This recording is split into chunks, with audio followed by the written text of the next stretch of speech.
चलेंगे। बहुत इंपॉर्टेंट, अब यहां से पेज चलेगा और पूरी बढ़िया से क्लास को समझना है। देखो हम लोग दो पार्ट एक ही बार चल रहे हैं, एक का नाम है साउंड और एक का नाम है लाइट। ये देखो एक नए डिजाइन से पढ़ने का आप अनुभव लोगे, इस डिजाइन में एक ही बार में दोनों आपने कभी नहीं पढ़ा होगा।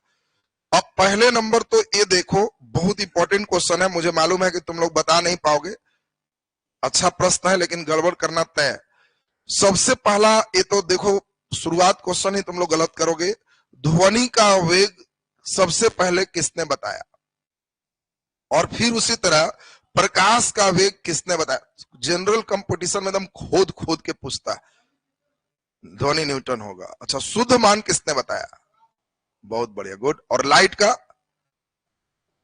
वेरी गुड, गुड बॉय, बहुत सुंदर। चलिए एक लड़के सब आपका प्रतिष्ठा बचा लिया, हम तो सोच रहे थे कि भट्टा बैठाएगा सब। बहुत सुंदर, बहुत बढ़िया। अब ध्यान से सुनिएगा, लाइट की वेलोसिटी जो आप लोग पढ़ते हो 3 गुने 10 के पावर 8 मीटर प्रति सेकंड। सुनते जाएगा एकदम ध्यान से, क्योंकि वेग का मतलब हम लोग एक बार दोनों की ओर चले। यह वेग का मान बताने वाला पहला वैज्ञानिक का नाम रोमर है। तो कई बार ऐसा बदमाशी होगा, तुम लोग से एकदम आशा किया जाता है कि आप उस वैज्ञानिक के नाम को अवश्य जानो। तो प्रकाश के वेग से संबंधित वैज्ञानिक कौन है? रोमर। इधर साउंड की बात करें तो पहला वैज्ञानिक थे जिनका नाम है न्यूटन। आगे हीट से जब जोड़ेंगे तो इन्होंने, अच्छा ये बताओ, हम पूरे बोलते रहे, आप लोग भी कसकस के हल्ला करते रहो, तो रूम का टेम्परेचर वही होगा कि बदलेगा? सब मिलके बोलेगा तो टेम्परेचर वही रहेगा कि बदलेगा? बदलेगा, बोलो। अच्छा, बहुत बढ़िया। बदलने वाला कितने लोग लग रहा है कि खूब हल्ला करेंगे तो बदलेगा, ऐसा कितने लोग को लग रहा है? अच्छा, और कितने को लग रहा है नहीं बदलेगा? अच्छा, नहीं बदलेगा, बहुत बढ़िया। तो नहीं बदलने वाली बात पहले न्यूटन ने सोचा था, और उसके अनुसार से इसने velocity of sound root under P बटे गामा पी बटे रो किया, और इसने कहा कि ध्वनि का वेग एक समतापीय प्रक्रम है, ताप में कोई चेंजिंग नहीं होता है साउंड के गुजरने से। और इसके अनुसार से वेलोसिटी ऑफ साउंड 280 मीटर प्रति सेकंड आया, जो एक्यूरेट वैल्यू 332 मीटर पर सेकंड से बहुत कम था। थोड़ा बहुत कम रहे तो आदमी चला ले, लेकिन कहा, अब कोई दुकानदार तुमको कहे कि 4 रुपया के बिस्किट है और तुम 1 रुपया देके कहोगे दीजिए ना, छोड़िए 3 रुपया ना घट रहा था, कौन देगा? हाँ, लेकिन अगर 4 लाख का है और तुम केवल 1 रुपया कम दे रहे हो, 3 रुपया कम दे रहे हो, तो कहेगा छोड़ो चलो चलेगा। तो ये तो 280 और 332 इतना कम में बहुत डिफरेंस हो, तो इसीलिए हुआ कि न्यूटन की बात सही नहीं चल रही। तब पहला एक वैज्ञानिक है जिनका नाम है लाप्लास, और लाप्लास ने हवा में ध्वनि का गुजरना रुद्धोष्म प्रक्रम माना। उसने कहा कि नहीं, टेम्परेचर चेंज होगा, एडियाबेटिक प्रोसेस है। एडियाबेटिक का मतलब रुद्धोष्म होता है, आगे हीट में विशेष इसको समझोगे। तो इसने कहा कि नहीं, हमारा रुद्धोष्म प्रक्रम के फार्मूला से देखिए तो एक्यूरेट मान 332 आ गया, और इसीलिए वेलोसिटी ऑफ साउंड में जिस व्यक्ति का नाम आता है उस व्यक्ति का नाम क्या है? लाप्लास। वेलोसिटी ऑफ लाइट में किसी व्यक्ति का नाम आता है, उसका नाम क्या है? रोमर। तो पहले ये बताओ, रोमर और लाप्लास, ये दोनों की बात तो समझ गए। अब बड़ा एक एक करके इंपॉर्टेंट बात पर हम लोग चलते रहे। सबसे महत्वपूर्ण एक क्वेश्चन यहां से आपको हर लाइन से क्वेश्चन बनाएगा। अब तुमसे क्वेश्चन देगा कि बताओ ध्वनि का वेग 332 है 0 डिग्री सी पर, कमरे के ताप पर जो नॉर्मल टेम्परेचर है, या 100 डिग्री सी पर। अब सब लड़के देखो, ई वाला रटले रहता है, सब हम ही सेट करेंगे तो हमको मालूम है 332 रटले हो, तो कहेंगे आओ इधर 332 होता है किस पर? अभी पूछती। अब 0 डिग्री माने एकदम बर्फ है, उस समय वेलोसिटी है, या नॉर्मल कमरे के टेम्परेचर पर वैल्यू है, या 100 डिग्री सी पर है, या किसी भी ताप पर है। 4 चॉइस आपको, किसी भी। अभी चेक कर ले, कितने बच्चे को लग रहा है किसी भी ताप पर? हाथ उठाओ, बहुत सुंदर। कितने को लग रहा है 100 डिग्री सी पर? नहीं भी जानता है तो उठा लेना है जिसमें अंदाज लग रहा है। लॉटरियो मारो, देखें लॉटरी कितना पावरफुल है। भी तो तुम लोग का कई बार आता है चॉइस दीजिए, तो इसलिए चॉइस के साथ चल रहा। कितने को लग रहा है कमरे के ताप पर? वाह, कमरा वाला बहुत लोग। और कितने को लग रहा है 0 डिग्री सी पर? इसमें नहीं हाथ उठाया। तो बहुत ही बढ़िया, आप लोग एकदम समझ गए कि ध्वनि का वेग 332 मीटर पर सेकंड जो है, तो ये किसी भी ताप पर नहीं है। ताप बढ़ेगा तो ध्वनि का वेग बढ़ेगा, तो इसीलिए किसी भी ताप पर नहीं है। आप सभी लोग जो बिल्कुल सही समझ रहे हैं, 100 डिग्री सी पर भी नहीं।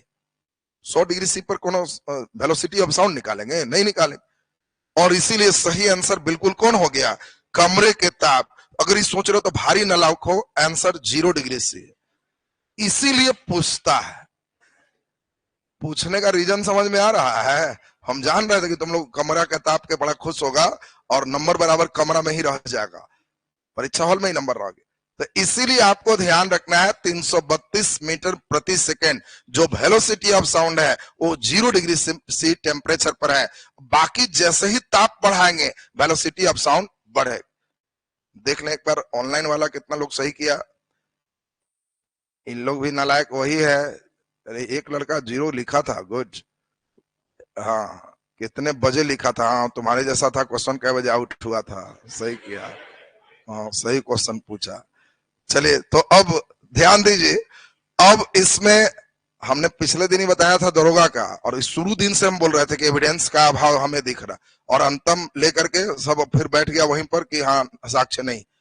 वो बीच में नहीं होता। कुछ लोग उसका करके चल रहे थे कि एक कुछ वर्ग जो असंतुष्ट थे उनसे हमारी व्यू बनते चला जाए, बस उसी में ही चल दिया था मुद्दा। नहीं तो बीच में तो मुद्दा एकदम शांत था। लड़कन समझ रहा था कि ना बाद में आया, वो सब जान रहा था। लेकिन फिर जिसका खराब था वो जय जय देखा कि इसमें मेरा हित छिपा हुआ है, तो उसमें थोड़ा सा सर है। लेकिन फिर अंत अब तो शांत है, अब तो सीधा सीधा मेन सीधा कंटिन्यू करना है। तो इसमें अब जरा ध्यान दो। ये अब क्वेश्चन फिर इसी तरह का रिपीट कर रहे हैं। देखे कितने बच्चे सही कर रहे हो। वेलोसिटी ऑफ लाइट 3 गुने 10 के पावर 8 होता है। फिर वही क्वेश्चन है। 0 डिग्री पर होता है, कमरे के ताप पर होता है, 100 डिग्री पर होता है, किसी भी ताप पर होता है। क्वेश्चन वही है। सोच लिया ना? कितने को लग रहा है किसी भी ताप पर? हाथ उठाओ। गर्मी रहे ठंडा रहे यही बेग है। बहुत बढ़िया। कितने को लग रहा है 100 डिग्री सी पर? 100 डिग्री। और कितने को लग रहा है कमरे के ताप पर? नहीं। और 0 डिग्री सी पर? अरे तो तुम लोग है किधर रहे? Very good. तो वेलोसिटी ऑफ लाइट टेम्परेचर पर निर्भर नहीं करता, इसीलिए सही आंसर किसी भी ताप बिल्कुल सही आंसर है। अब जान के देखो, वहां अलग आंसर था, यहां अलग आया। हम जान के दोनों एक साथ शुरू किए हैं तो होश में बचे रहोगे, और नहीं तो कब कहां घुलटता है ठिकाना नहीं रहता। तुमसे यही क्वेश्चन पूछेगा, ताप बढ़ने से ध्वनि का वेग तो बढ़ेगा, ताप बढ़ने से प्रकाश का वेग तो वही रहेगा। प्रकाश के वेग पर कोई प्रभाव नहीं पड़ेगा। अब जान करके कई बार बदमाशी देखो क्या करता है। अब हमें परेशानी इस बात का है, चूंकि हमें कोशिश करना होता है कि बच्चे को ज्ञान से हम समझ पर भेजे। ई वाला तो कोई बच्चा 332 वाला मिल जाता है, 0 भी तुम्हारा ज्ञान की ही बात है, याद करना। लेकिन अब यही बच्चा यहां पे आके रुकेगा जब सेटर ई वाला करेगा, तो समझ क्वेश्चन तुमको दे देगा 10 डिग्री सी पर ध्वनि का वेग ए इकाई है और 20 डिग्री सी पर ध्वनि का वेग बी इकाई है, तो ए और बी में संबंध होगा। ए बराबर बी, ए ग्रेटर देन बी, ए लेस देन बी, और डी इनमें से कोई नहीं। बोलो। अब यही क्वेश्चन, इसको अंडरस्टैंडिंग कहते हैं। ये अब किसी किताब में नहीं मिलना होता। कोई किताब खरीदते रहोगे तो कहीं नहीं मिलेगा। कारण इस सेटर किताब ए लिखेगा तो एक्स कर देगा, वाई कर देगा। इसको सेटर ने अपने खुद से बनाया ही। तो जो क्वेश्चन खुद से क्रिएटेड क्वेश्चन है उसी पर रिजल्ट आते।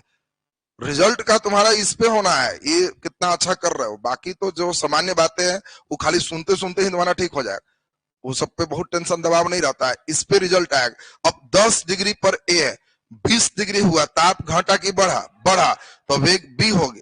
तो ताप बढ़ने से वेग बढ़ता है तो बी ज्यादा होगा कि ए? बी। तो बी एकदम पटक के भाला भोंक देगा। इतना कस के नहीं भोंकेंगे, थोड़ा धीरे। और आंसर सी। क्या क्लियर है सबका?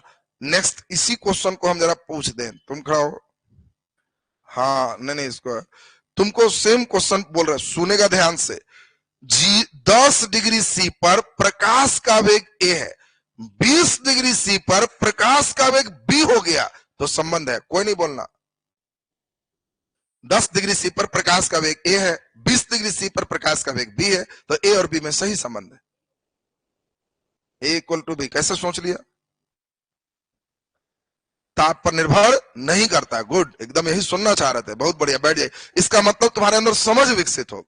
देखो ये समझ का सॉफ्टवेयर था, धीरे धीरे हमको तो सॉफ्टवेयर चलाना रहता है ना, तो इसीलिए वो पहला स्टेप जो तुम सुना उसको कैसे क्वेश्चन में आएगा, ये मेन स्टेप सीखना। तो आप तो बताओ, ये लाइन क्लियर है सबका? दूसरा बड़ा इंपॉर्टेंट बात हम लोग सीखे, यानी अगर टेम्परेचर की बात की जाए तो हम लोग जब साउंड पे चलेंगे तो साउंड में ताप बढ़ने से ध्वनि का वेग बढ़ता है। और सबसे इंपॉर्टेंट बात, 1 डिग्री सी ताप बढ़ने से 0.61 मीटर पर सेकेंड ध्वनि का वेग बढ़ जाता है।